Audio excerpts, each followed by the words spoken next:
So I'm here at CONICET, Buenos Aires, with Susana Pedrosa, who is an astrophysicist at CONICET, and she is studying using mathematical simulations to probe the origin and evolution of our Milky Way Galaxy, along with a team, an international team, and the project is called CIELO, CIELO. Yes. Susana, tell us a little bit about this. Okay. We are working in this project CIELO. We are trying to understand the dynamical and chemical properties of galaxies that are analogs to our Milky Way. And we are doing this with numerical experiments, numerical simulations. We are using a special type of numerical simulation called zoom-ins that allows us to go with a larger resolution and with detail about some region of the galaxy that we want to study. And it's actually called zoom, Z, like zoom in? Yeah, okay. Zoom in. Okay. Yeah. And so after several years, what are the couple of main points that we've learned from your simulations about our galaxy? We get to reproduce, for example, the metallicity pretty well.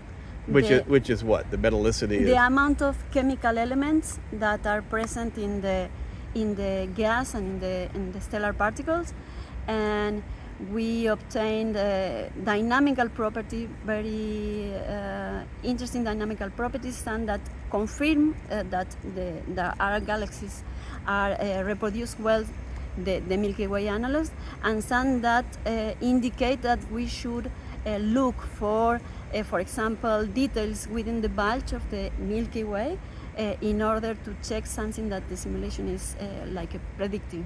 So how do your mathematical simulations compare with people who are actually out at the telescopes on a nightly basis doing observational astronomy?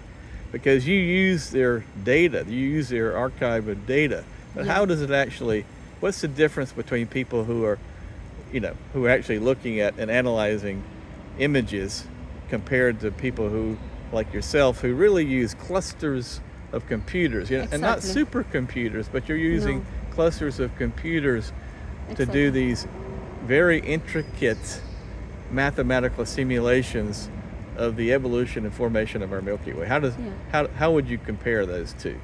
Well, the truth is on the side of the observation, of course, but with the simulations we can go through time, and that help us understand what processes were involved during the assembly. Oh, sorry. We're right by an airport.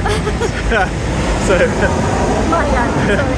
So continue, please. Yeah, during the assembly of the galaxy. So when you see some features in the observed galaxies, we can try to find how those features get there, because we can study through time the formation process, and that's one of the huge advantages of the numerical studies. But one thing that you told me just now in the interview was that, most of our galaxy, as we understand it, the vast majority, or more than the vast majority, is unseen dark. It's a dark matter halo. We are actually 20% of the normal baryonic matter is the matter than which we're standing, and 80% is all unseen dark matter. Is that correct? Is that pretty much what you're saying? Something like that. Yeah. And More or less.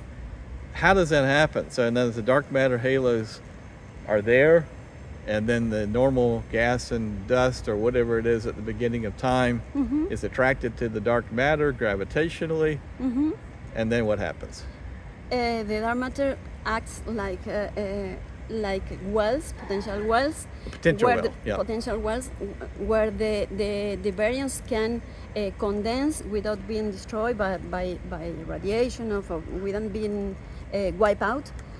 So the dark matter provides these wells that help the baryons condense, and this get us with the galaxy that we see today. Because otherwise, without this potential well, the evolution would be very much slow. It would be very extraordinarily slow. We will not have the night sky we see today. Okay. Yeah. And so there's no way to recreate our galaxy without these dark matter halos. We don't have an alternative to this. Not yet. Maybe, I don't know, maybe we find that finally dark matter is not good, or we will never find the dark matter particle. That is crucial. And well, in that case, we will have to build a new model, propose a new model. But until now, the cold dark matter model works very well for a lot of observational facts. So I don't know. We know that the Milky Way, 5 or 6 years ago, the Milky Way was thought to be 10 billion years old. You just told me that it's been pushed back to 11 billion years old, and you say it may be pushed up by another billion years. We don't know. In other words, in the future, we may find that the Milky Way is actually 12 billion years old. At this point, we know that the cosmos is thought to be 13.8 billion years old. Yeah. We don't know if that's going to change.